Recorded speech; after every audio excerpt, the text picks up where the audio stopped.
কর্মজীবনের শেষ দিনে রক্তদান শিবিরের আয়োজন করলেন একজন পুলিশ আধিকারিক। তার ব্যতিক্রমী উদ্যোগকে কুর্নিশ জানিয়েছেন তার সহকর্মীরা।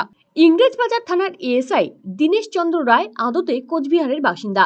কর্মসূত্রে দীর্ঘদিন ধরে মালদায় মকদমপুরের গ্রিন পার্ক এলাকায় বসবাস করতেন। ওয়েলফেয়ার বোর্ডের জেলা কনভেনার থাকার সুবাদে বিভিন্ন সময় মালদা জেলা রক্ত সংকটের বিষয়টি তার অবগত।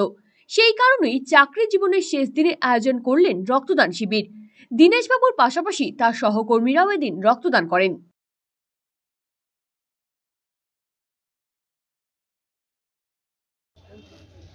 মানে হচ্ছে আমি তো দীর্ঘদিন ধরে এখানে পুলিশে চাকরি করে গেলাম, আর ওয়েলফেয়ার বোর্ডের সঙ্গে আমি সংযুক্ত।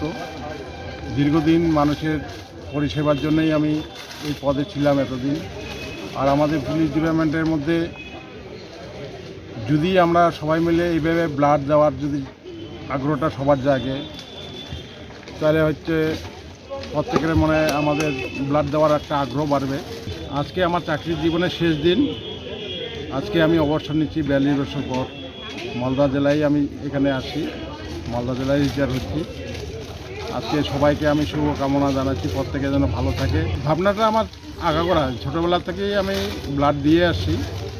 আবার অনেককে আমি কনভিন্স করে আমার ব্লাড দিয়েছি। যার কোনো যে কোনো অসুবিধা ব্লাডের প্রয়োজন হলে আমাকে অনেকেই ফোন করে।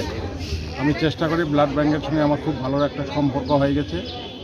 যে কোনো পেশেন্ট আসলেই মালদাতে আমাদের পুলিশ ফ্যামিলির মধ্যে আমার কাছে আসে, আমি হয়তো ব্লাড সংগ্রহ করি। তাদের আমি বলবো যে আগামী দিনে আপনারা এইভাবে স্বতঃস্ফূর্তভাবে ব্লাড দিবেন, সবার উপকারে লাগবে।